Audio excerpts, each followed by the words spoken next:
সুপ্রিয় পঞ্চম শ্রেণীর শিক্ষার্থীবৃন্দ এবং প্রাথমিক বৃত্তি প্রত্যাশী যে সকল শিক্ষার্থীবৃন্দ আছো সবাইকে স্বাগত জানাচ্ছি আমার শেখার গড়ের পক্ষ থেকে। তো আজকে আমরা কথা বলবো তোমাদের অনুশীলনী 12 এর 3, 4, 5, 6 সমাধান নিয়ে। এর পরবর্তী ভিডিওতে আমরা 7, 8, 9 প্রশ্নের সমাধান করব। এর আগে কিন্তু আমরা ধারাবাহিকভাবে এই অনুশীলনী 12 এর 3 পর্যন্ত সকল বইয়েরই আমরা সমাধান করেছি। তো যারা ইউটিউব থেকে দেখছো এই মুহূর্তে উপর একটা লিঙ্ক আছে, সেখানে ক্লিক করলে দেখে নিতে পারবা। আর যারা ফেসবুক পেজ থেকে দেখছো তারা ফেসবুক পেজে এখানে যা সব ভিডিওগুলো সিরিয়ালি দেওয়া আছে সেগুলো দেখতে পারবা।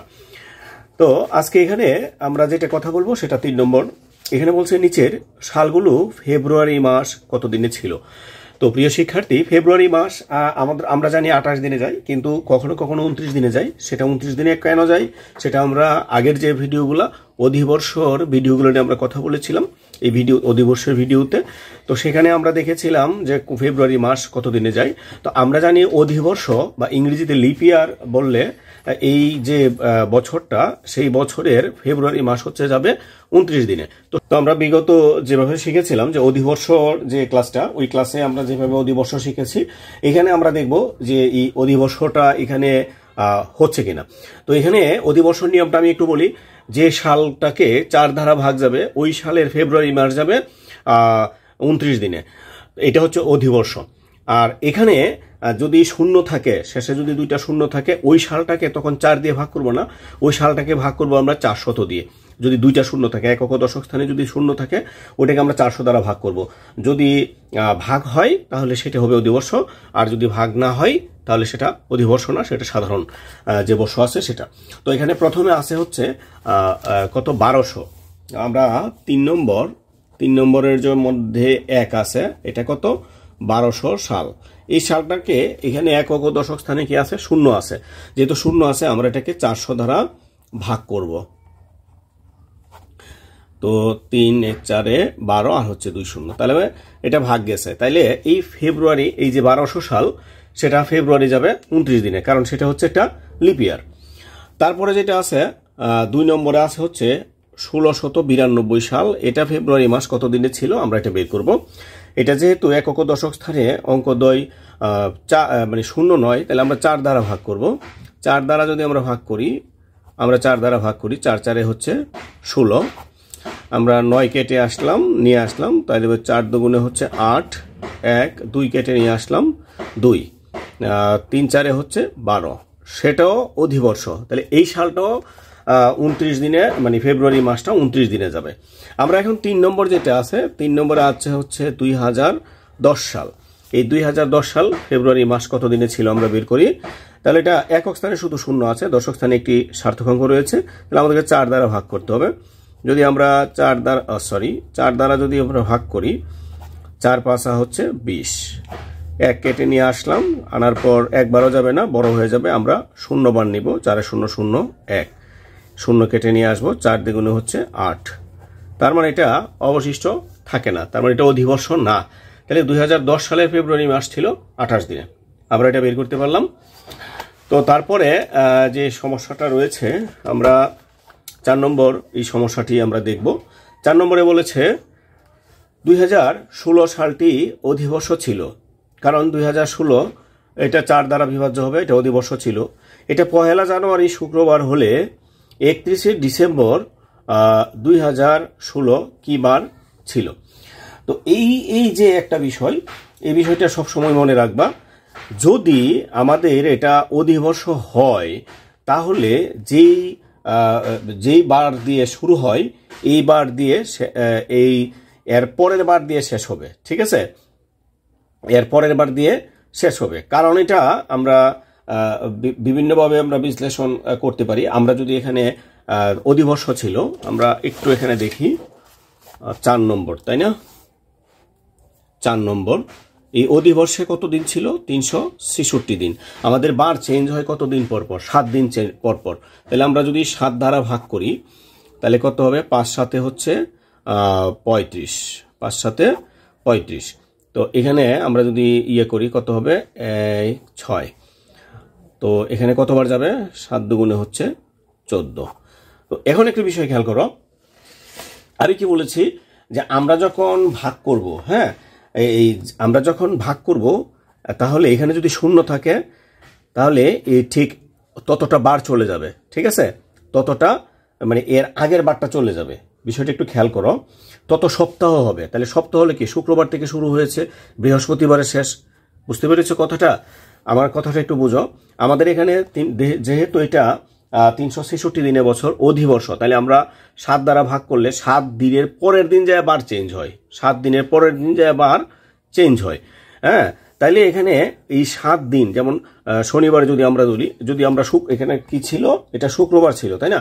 তাহলে শুক্র, শনি, রবি, সোম, মঙ্গল, বুধ, বৃহস্পতি, এর পরের দিনটা যায় আবার শুক্রবার, 8 দিনের মাথায় যায় শুক্রবার। তার মানে 7 দিন পর্যন্ত আমাদের সপ্তাহটা চলে গেছে।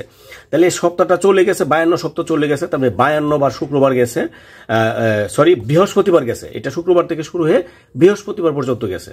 বিষয়টা একটু বোঝার চেষ্টা করো। এটা শুক্রবার থেকে শুরু হয়েছে, তার মানে বৃহস্পতিবারের সপ্তাহ শেষ। এটা শুক্রবার থেকে শুরু হয়ে বৃহস্পতিবার পর্যন্ত শেষ হয়েছে, তার মানে 52টা বৃহস্পতিবার চলে গেছে। তারপরের বারটা কি? তারপরের বার শুক্রবার, কিন্তু এখানে আছে কয় দিন? 2 দিন। তাহলে পরেরটা কি? শুক্রবার, এরপরটা শনিবার। তার মানে ওই এই যে 31-এ যে ইয়েটা হবে, এটা হবে কত? 31শে ডিসেম্বরটা হবে শনিবার, কারণ শুক্রবার দিয়ে শুরু হয়েছে, শনিবার দিয়ে শেষ হবে। এটা ছিল আমাদের 4 নম্বর যে প্রশ্ন আছে, 4 নম্বর প্রশ্ন সমাধান। উত্তরটা তোমরা লিখে ফেলবে, উত্তর আমি লিখি নেই। তারপরে এখানে আছে দেখো 5 নম্বরে, নিচের সালগুলো কোন শতাব্দীর? তো আমরা শতাব্দীটা যেটা আমরা জেনেছিলাম, শতাব্দীটা আমরা জেনেছিলাম হচ্ছে যে যখন থেকে শুরু হয়েছে, হ্যাঁ, যখন থেকে শুরু হয়েছে এই শতাব্দীটাকে আমরা ধরে নিব। এখানে শতাব্দী বলতে হচ্ছে 100, ঠিক আছে? শতাব্দী বলতে হচ্ছে কি 100। তার মানে এখানে 100 থেকে শুরু হয়েছে, 100 পর্যন্ত ছিল প্রথম শতাব্দী, মানে দ্বিতীয় শতাব্দী। যেহেতু 101 থেকে 200 পর্যন্ত, এটা হবে দ্বিতীয় শতাব্দী। বুঝতে পেরেছো? এটা কিন্তু আমরা শতাব্দীর ক্লাসে, দশকের ক্লাসে, যুগের ক্লাসে কিন্তু আমরা বলেছি। তাহলে এটা কোন সাল? এটা যেহেতু 101-এর উপরে আসে, মানে 100-এর উপরে আসে, তাহলে এটা দ্বিতীয় শতাব্দী। আর এটা কত? এখানে আমরা যদি দেখি, এখানে হচ্ছে 1001-এর পরে, তাই না? 1000 এটা হয়ে গেছে। তার মানে কি 1000-এর পরে 100 কিন্তু হয় নাই। 100 যদি হয়ে যেত তাহলে এটা 1 শতাব্দী আমরা বলতাম, 100 পর্যন্ত। 101 হইলে দ্বিতীয় শতাব্দী। তার মানে এখানে 1000 হচ্ছে 10 আর এখানে হচ্ছে 1, মানে এটা একাদশ শতাব্দী। আবার এখানে আমরা দেখি, এখানে 10-11 কত আছে? 20, তার মানে এটা 20 শতাব্দী। এখানে 1 থেকে শুরু হয়েছে, এটা 20 শতাব্দী। 1 হয়ে গেছে, তার মানে এটা পরের শতাব্দীতে চলে গেছে, এটা হচ্ছে 21 শতাব্দী। যদি 00 থাকে ওইটার মধ্যেই থাকতো। তো এটা 5 নম্বর। আমি যদি একটু রিপিট করি, এটা হচ্ছে দ্বিতীয় শতাব্দী, এটা হচ্ছে একাদশ শতাব্দী, আর এটা হচ্ছে 21 শতাব্দী বা 21 নম্বর শতাব্দী। এটা আমাদের 5 নম্বর যে সমস্যা, 5 নম্বর সমস্যাটা আমরা ওইভাবে কথা বললাম।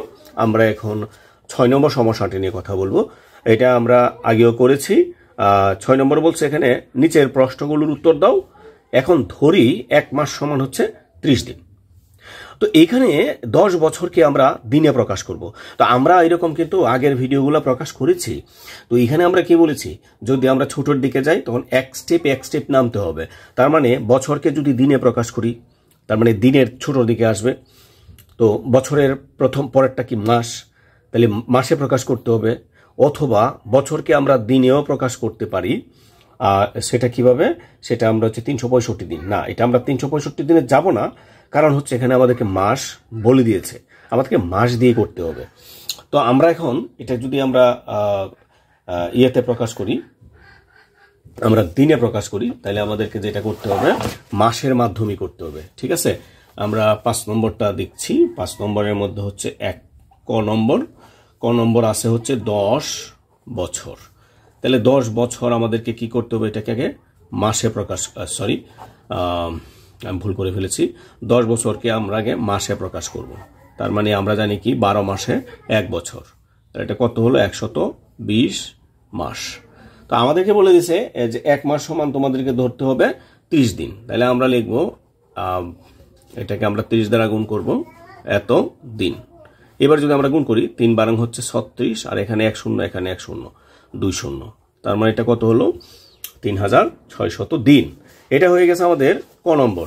আমরা যদি এই খ নম্বরটা দেখি, খ নম্বরে বলছে, একটু আমরা প্রশ্নটা দেখি, 1000 ঘন্টাকে মাসে প্রকাশ করতে হবে, দিনে প্রকাশ করতে হবে, ঘন্টায় প্রকাশ করতে হবে। তার মানে এখন আমাদেরকে বড়র দিকে যেতে হবে। ঘন্টা যেহেতু আছে, এটা ঘন্টা থাকবে, তারপর দিনে প্রকাশ করতে হবে, মাসে প্রকাশ করতে হবে।